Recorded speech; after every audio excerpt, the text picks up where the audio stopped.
লোকে ভয় ভয় শেষ করতাম।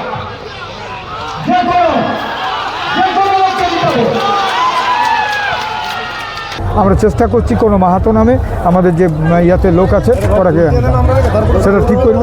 আর আমাদের আপনারা আজকে আদিবাসী কর্মী সমাজের পক্ষ থেকে যে ঘোষণা করলেন সেই বিষয়টা আমরা আজকে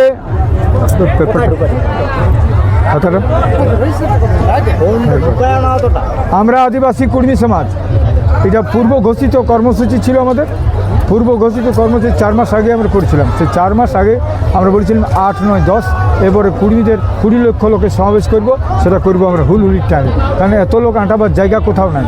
তাই আমরা এই দিন এই জায়গাটাকে বাছে নিয়েছিলাম এবং হুলহুলির টাইমে আজকে মিটিং করে দেখাই দিলাম যে যারা আজকে এইখানে মিটিং করতে ভয় করে একমাত্র করেছিল নাকি আমরা জানি নাই ইন্দিরা গান্ধী।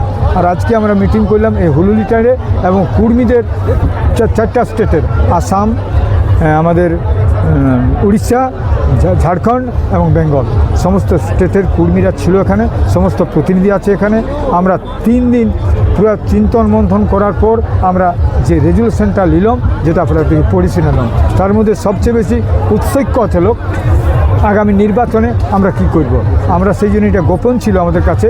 আমাদের পরিষ্কার কথা, আগামী নির্বাচনে আদিবাসী কর্মী সমাজ লড়াই করবে, যেখানে যেমন ক্ষমতা আছে সেইভাবে আমরা ক্যান্ডিডেট দিব। কারণ এতদিন আমরা গোলামি করেছি, গোলামি করেছি কংগ্রেসের, আমরা গোলামি করেছি আমরা টিএমসির, বিভিন্ন রাজনৈতিক দলের, বামফ্রন্টের গোলামি করেছি।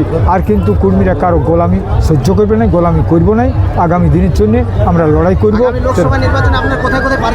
আমরা মোটামুটি এখন ঠিক করেছি লড়ব আমরা ঠিক করেছি। আমরা যেমন শক্তি সেই হিসাবে লড়াই করব।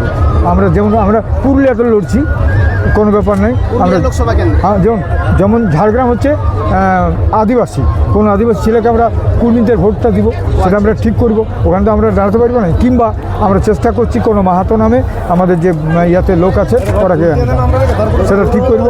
আর আমাদের ঝাড়খণ্ডে সেইভাবে হবে। আর আমাদের উড়িষ্যাতেও আমরা বয়কট করছি।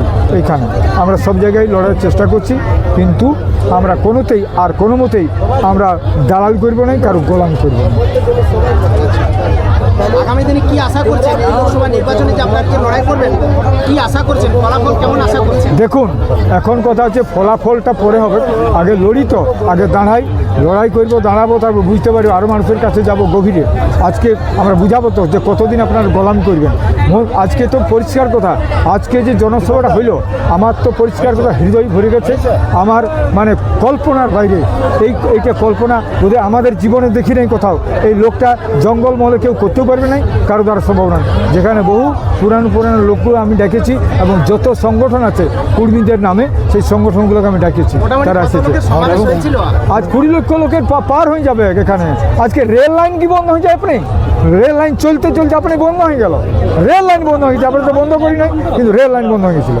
আজকে ছবিটা আছে তো, রেল লাইন বন্ধ হয়ে গেছে।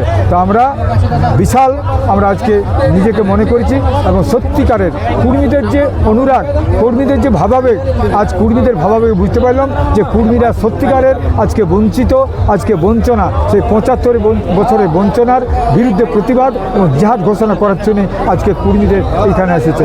এখানে আমি বলবো কোনো সংগঠনের দরকার না হলেও আজকে মানুষ চাইছে পরিষ্কার কর্মী জাতিসত্তার পরিচয় কী করে রক্ষা পাবে, এই রক্ষার জন্য আবেগ নিয়ে আজকে মানুষ এসেছে।